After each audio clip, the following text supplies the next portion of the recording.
Bismillahirrahmanirrahim. Assalamualaikum warahmatullahi wabarakatuh. Perkenalkan, saya Bustanul Arifin. Saya dosen Fakultas Farmasi Universitas Hasanuddin, Makassar, Sulawesi Selatan, dengan nomor NIDN 0016038306 dan nomor NUPTK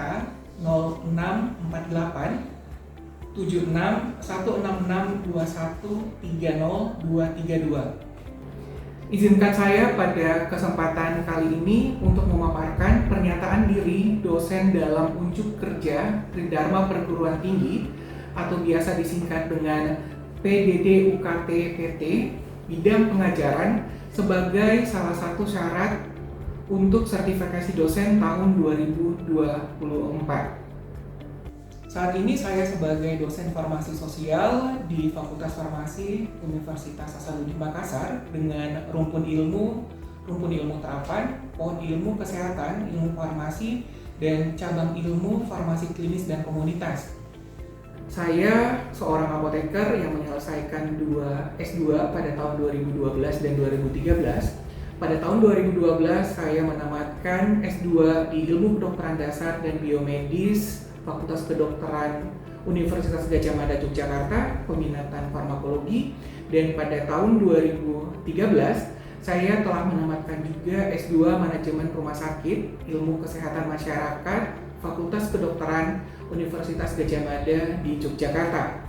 Pada tahun 2018 saya telah menyelesaikan pendidikan S3 saya, Doktor Ilmu Farmakoekonomi dan Farmasi Sosial di Universitas Groningen, University of Groningen, Groningen, the Netherlands.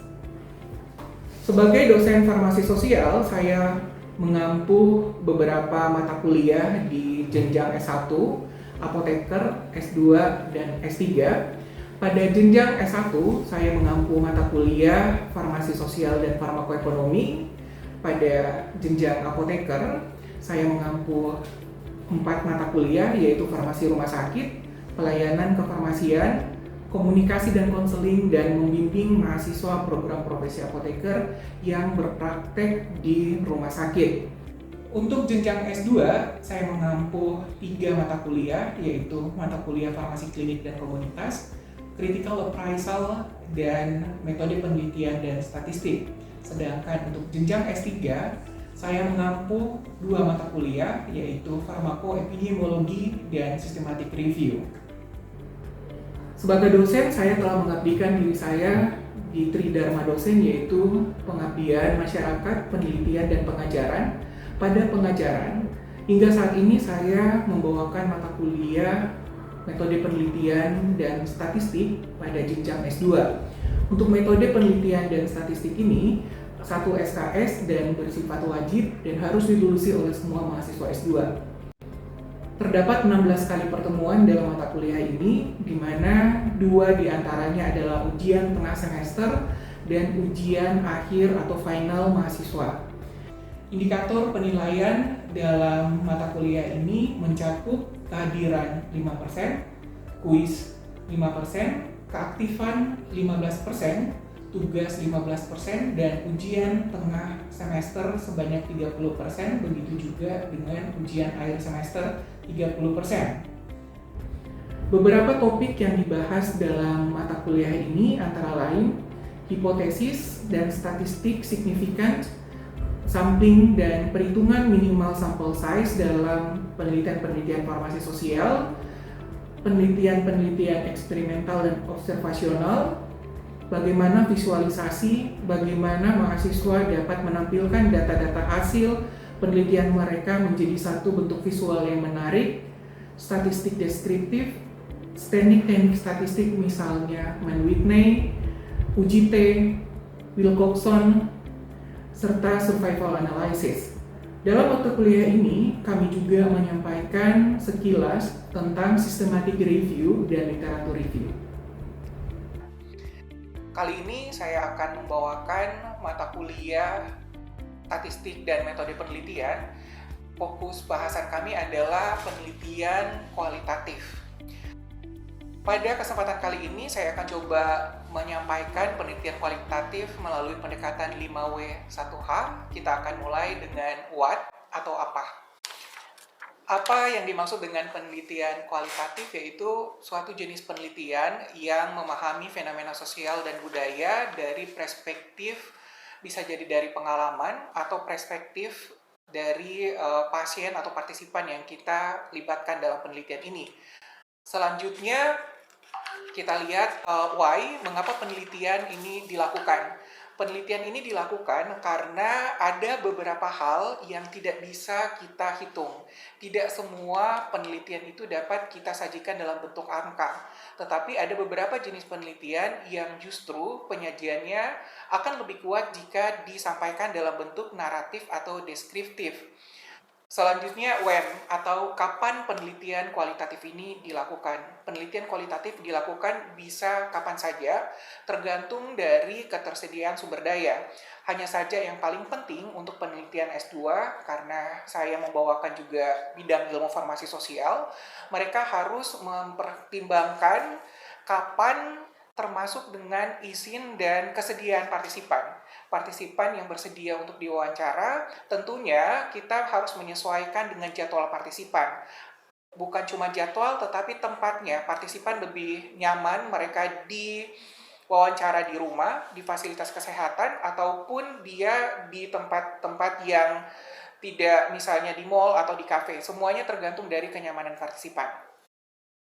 Selanjutnya, where atau di mana, tadi sudah saya sampaikan, ini sangat tergantung dengan kenyamanan partisipan. Pengumpulan data untuk kami yang di farmasi, otomatis kami akan relate dengan penelitian yang pengumpulan datanya kami lakukan di puskesmas, di klinik, ataupun di fasilitas sekunder, misalnya di rumah sakit. Selain itu juga ada beberapa penelitian yang pengumpulan data justru kami lakukan di komunitas. Apakah pengumpulan data ini pada saat ada komunitas tertentu, mereka misalnya Prolanis atau Posbindu, mereka pada saat berkumpul untuk jenis-jenis penelitian yang melibatkan lebih dari satu orang, itu kita sebut dengan focus group discussion. Selanjutnya, who atau siapa. Penelitian kualitatif biasanya dilakukan oleh peneliti yang memiliki minat terhadap fenomena-fenomena sosial. Selanjutnya yang akan melakukan, karena saya membawakan mata kuliah ini di S2, yang akan melakukan adalah mahasiswa S2. Mereka akan dilatih untuk melakukan tahapan observasi, kemudian bagaimana teknik pengumpulan data. Biasanya saya sebagai pembimbing, saya akan mendampingi di awal untuk mahasiswa, kemudian memberikan contoh. Selanjutnya saya akan melihat bagaimana kemampuan mahasiswa untuk mereka dalam pengumpulan data ini. Bagaimana pengumpulan data kualitatif dapat dilakukan? Pengumpulan data kualitatif ini bisa dilakukan dengan beberapa cara. Yang pertama, observasi. Kemudian kita juga bisa melakukan pengumpulan data kualitatif dengan rekam medis. Tapi yang paling banyak ketika kita mendengarkan kata penelitian kualitatif adalah wawancara. Wawancara ini dapat dilakukan dengan wawancara mendalam atau in-depth interview. Selanjutnya juga bisa juga focus group discussion, ini terdiri dari maksimal 6 orang, ataupun deep group discussion yang biasa kita lakukan 3 orang. Jadi 1 orang peneliti dengan 2 orang yang akan diwawancara, misalnya Pak Sutri. Mata kuliah ini diberikan dengan metode ceramah dan pada mahasiswa pun diberikan tugas. Tugas yang biasa saya berikan adalah saya menugaskan kepada mahasiswa untuk bisa lebih aktif. Mereka biasanya saya minta untuk membuat dalam bentuk mind mapping dan selanjutnya mereka akan mempresentasikan hasil mind mapping mereka. Video berikut ini adalah rekaman proses kegiatan belajar mengajar mata kuliah Statistik dan Metode Penelitian pada jenjang S2 Fakultas Farmasi Universitas Hasanuddin Makassar. Assalamualaikum warahmatullahi wabarakatuh. Waalaikumsalam warahmatullahi wabarakatuh. Gimana hari ini kabarnya? Alhamdulillah. Tidurnya semalam seperti apa? Seperti biasa. Oke, sebelum kita mulai kuliah hari ini, pertama-tama alhamdulillahirobbilalamin kita bisa ketemu hari ini dalam keadaan sehat. Semoga teman-teman juga nanti sehat, keluarga juga sehat. Untuk itu kita awali pertemuan kita hari ini dengan kita berdoa meminta kepada Tuhan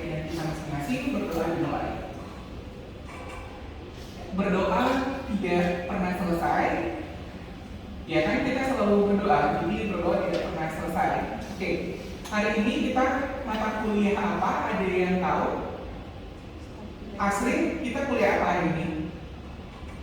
Metode penelitian. Oke, metode penelitian, dan bahasanya adalah kita akan cerita tentang penelitian kualitatif. Penelitian kualitatif itu seperti apa?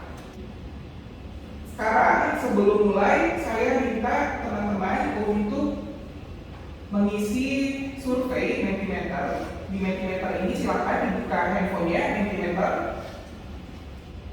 Silakan diisi 3 kata ketika mendengarkan penelitian kualitatif.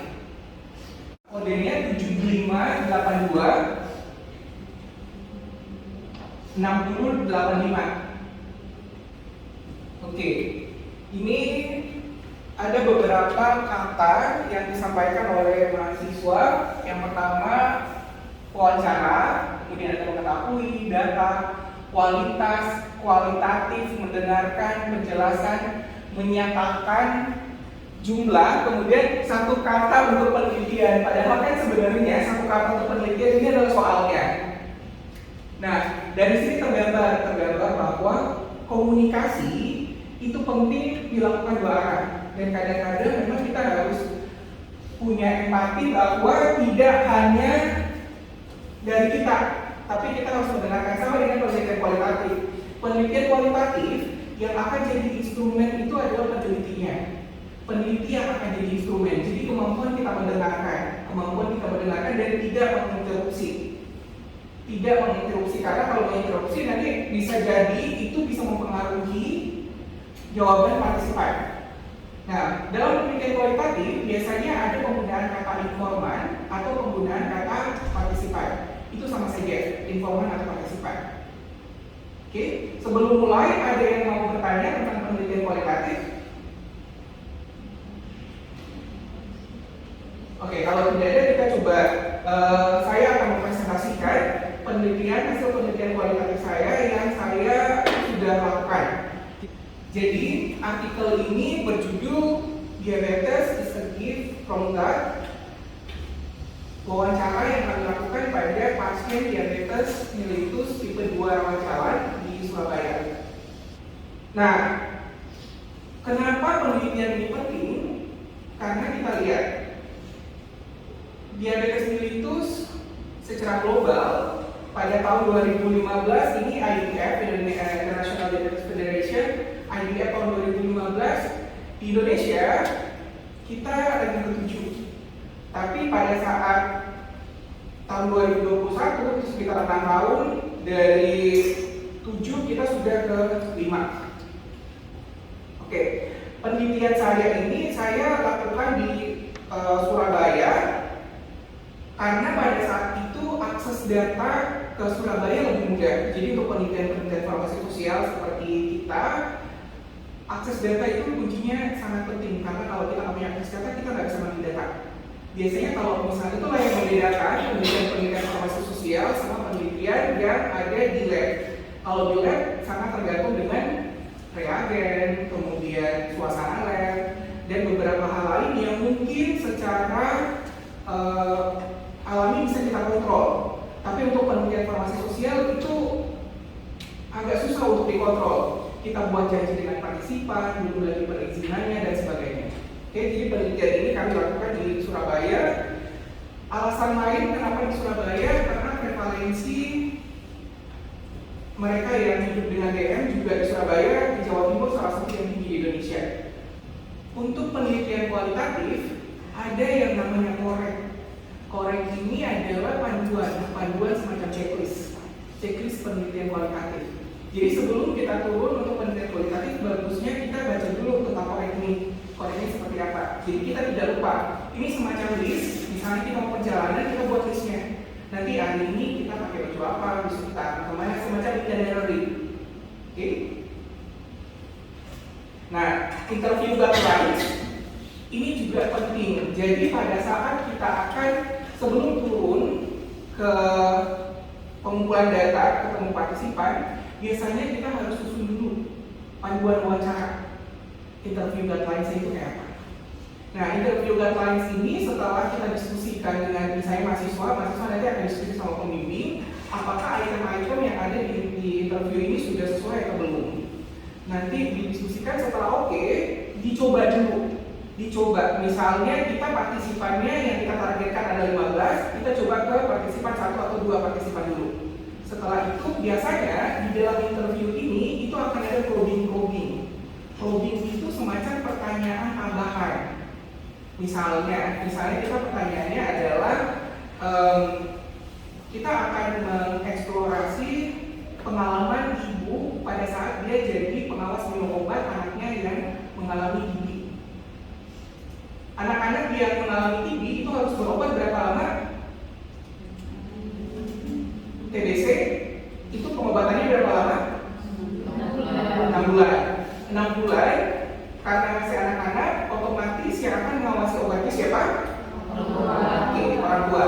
Jadi di awal kalau studi saya sekarang itu kita akan mengeksplor bagaimana orang tua, tipsnya bagaimana biar anaknya nggak lupa minum obat, tipsnya bagaimana biar anaknya mau minum obat. Dan kenapa harus ada penelitian kualitatif? Kira-kira kenapa penelitian kualitatif itu penting? Ada yang mau berpendapat? Asri. Penelitian kualitatif pentingnya atau tidak? Pentingnya kenapa?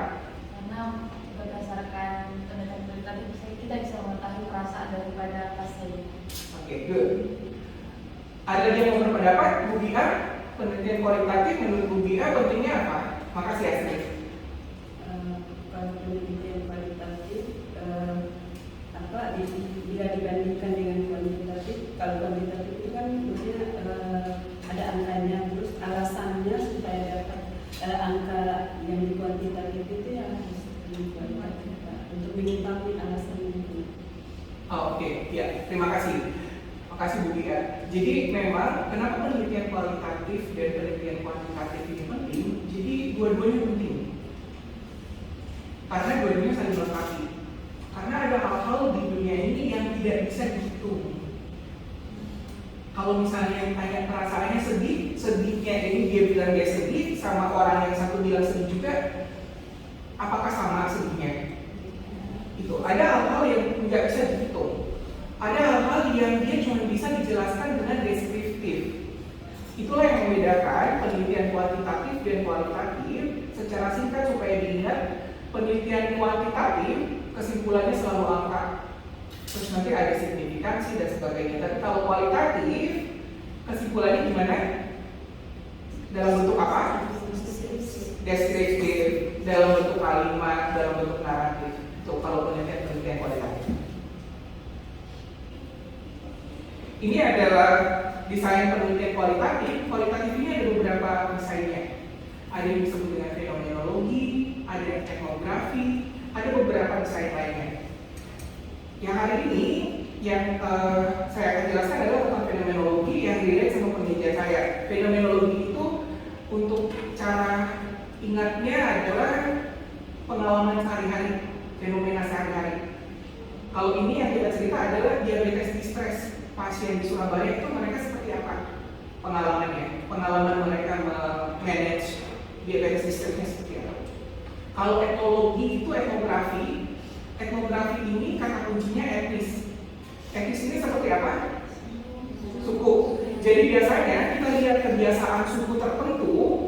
Mereka ini misalnya dalam mengelola obat, kalau ada penyakit tertentu, biasanya si peneliti ini akan tinggal dengan orang yang akan diteliti. Terus dia kerjasama, terus dia lihat aktivitas sehari-hari seperti apa. Oke, nanti dipelajari lagi beberapa desain yang lain. Ini yang hari ini saya presentasikan, ini sudah tahu juga, di samping juga diabetes diploma. Jadi kualitatif tadi tentang bagaimana pasien rawat jalan diabetes mengelola diabetesnya. Kita ambil data di Surabaya tadi seperti yang di awal. Nah sekarang kita cerita tentang data collection. Data collection tadi yang saya bilang kalau di penelitian farmasi sosial, hal yang paling penting selain digital clearance itu adalah akses data. Nah akses data ini sangat terkait dengan perizinan. Targetnya adalah pasien prolanis, pasien yang rutin berobat di rumah sakit, dan di puskesmas. Dari 50 orang ini semuanya kita hubungi. Kami hubungi, ada 41 orang yang setuju ikut FGD. FGD itu apa? Ada yang tahu FGD? Oke, fokus group discussion. Nah, ini ada 41 orang, itu ada 1, 2, ada 6 kelompok. Ada 7 orang yang kami hubungi via telepon, itu nggak diangkat. Dan ada 2 orang yang menyatakan bahwa saya mau asalkan kita yang datang ke rumahnya.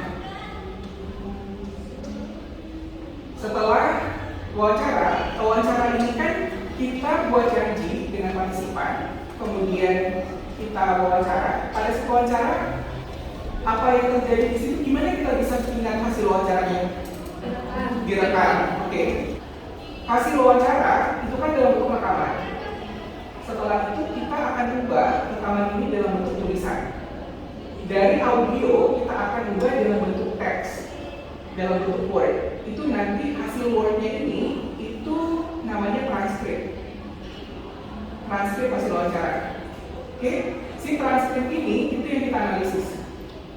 Analisisnya bisa pakai atlas, bisa pakai open code, macam-macam. Tapi kalau di studi ini kita pakai open code. Oke, ini hasil interview. Jadi tadi setelah kita wawancara, itu kan kita buat transkrip, ada transkripnya. Si transkrip ini kita analisis. Kalau yang kuantitatif dia pakai SPSS, kemudian pakai SPSS atau R.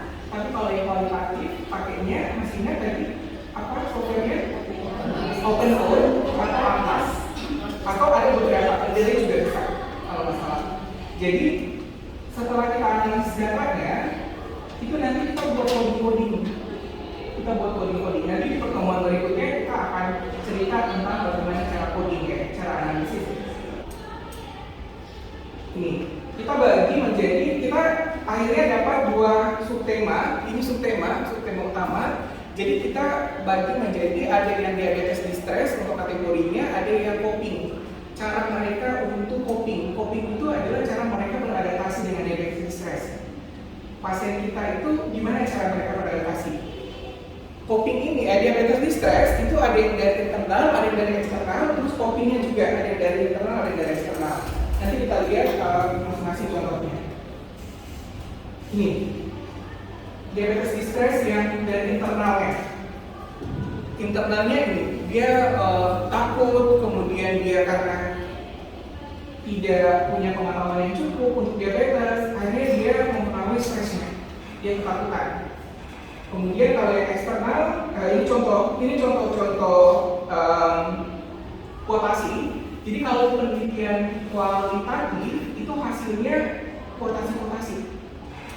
Kutipan-kutipan wawancara. Jadi bukan tabel bisa, itu cuma untuk tabel 1 untuk melihat berapa laki-laki, berapa perempuan, kategori usianya ada berapa orang. Tapi untuk hasil utama itu kuotasi. Jadi ini, misalnya yang ini, dia ketakutan waktu kita wawancara, dia bilang, saya stres karena dia tidak memikirkan dia saja, tapi dia memikirkan anaknya. Anak saya masih terlalu muda. Kalau saya justru misalnya meninggal karena diabetes, karena komplikasi dan sebagainya. Kemudian ini, yang di atas itu misalnya lack of knowledge ini adalah kategorinya. Kategori, misalnya dia bilang bahwa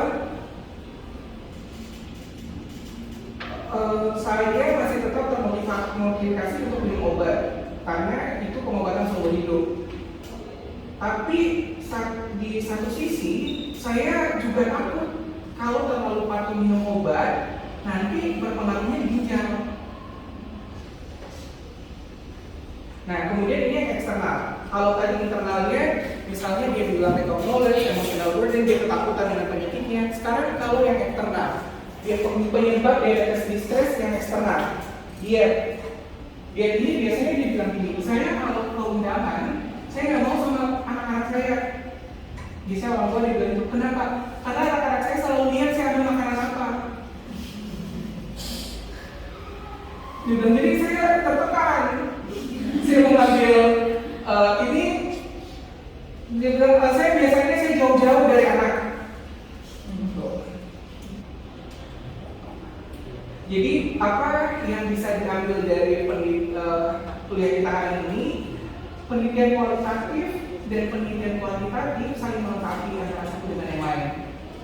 Jadi ada hal-hal yang bisa dikuantitatifkan, tapi ada juga hal-hal yang nggak bisa ditangkap, nggak bisa dihitung. Dia hanya bisa dijelaskan dengan penelitian kualitatif, sehingga saling mendukung antara satu dengan yang lain. Jadi temuan kami dalam studi ini memang diabetes distres pada perempuan itu lebih tinggi dibandingkan dengan pada laki-laki. Dan ketika kita cek lebih detail, ternyata perempuan yang punya pekerjaan dibandingkan dengan ibu rumah tangga lebih stres dibandingkan dengan yang punya pekerjaan di luar. Oke, sampai di sini teman-teman ada yang mau ditanyakan? Mahasiswa, silakan kalau ada yang mau bertanya. Silakan. Terima kasih atas kesempatannya. Yang ingin saya tanyakan Pak terkait review guideline tadi. Bagaimana kita menentukan guideline yang baik dan ketika kita sudah melakukannya, kan biasanya berdasarkan pengalaman saya ada teman sudah nentuin guideline baru itu dimodifikasi. Nah, hasil dari modifikasi itu untuk memverifikasi bahwasannya pertanyaan itu sudah bagus atau tepat gitu bagaimana caranya. Pertanyaan kedua, setelah hasil wawancara tadi ditranskrip kan di coding. Nah, coding Coding dengan menggunakan software. Softwarenya bisa open code, bisa Atlas, bisa macam-macam. Bagaimana menentukan aplikasi ini? Oke. Cocok? Ya, terima kasih pertanyaannya. Saya seperti ujian sidang ya. Oke, pertanyaannya yang pertama, sebenarnya untuk penentuan review guidelines itu gimana caranya? Biasanya kalau saya akan lihat ada beberapa cara. Yang pertama kita tentukan tema utamanya apa, pertanyaan penelitiannya apa, kemudian si pertanyaan penelitian ini itu kira-kira yang akan terlibat siapa saja di dalamnya. Cara menyusun panduan wawancara, kita harus tahu targetnya apa, pertanyaan penelitian dulu, itu yang dipertajam. Cara mempertajam biasanya kalau saya lihat di MAW1H. Saya mulai dari situ di MAW1H, terus yang lain untuk memperkaya lagi saya lihat studi-studi sebelumnya. Studi sebelumnya ini biasanya ada yang mencantumkan panduan wawancaranya di suplemen material itu di artikel, tapi ada yang nggak ada. Kalau yang nggak ada gimana? Kita lihat hasilnya. Lihat di hasil penelitian itu kan dari dia menampilkan quotes. Kira-kira quotes ini pertanyaannya apa? Nah, terus disusun. Itu bagusnya kita untuk penelitian kualitatif ada yang temanya kita sudah tentukan di depan. Sehingga tema yang kita tentukan di depan ini baru kita buat anak-anak pertanyaannya, tapi sesuai dengan tema. Oke. Terus tadi mana yang ada open code dan ada Atlas, tergantung. Tapi biasanya kalau yang masih pemula, yang masih baru belajar itu lebih ke open code. Kalau Atlas dia lebih banyak ininya, lebih banyak tampilannya. Atlas memang tampilannya akan lebih bagus. Oke. Terima kasih pertanyaannya. Masih ada yang mau bertanya? Oke, kalau sudah tidak ada pertanyaan, tugasnya adalah saya akan kirimkan 2 video saya yang di YouTube tentang saya menjelaskan penelitian kualitatif, tips-tips wawancara. Selanjutnya video ini tolong dibuatkan resumenya 1 halaman saja, tulis tangan, dan ini akan jadi topik untuk kita diskusikan pada pertemuan berikutnya. Sudah jelas? Jelas. Oke. Terima kasih perhatiannya. Assalamualaikum warahmatullahi wabarakatuh dan selamat siang. Waalaikumsalam.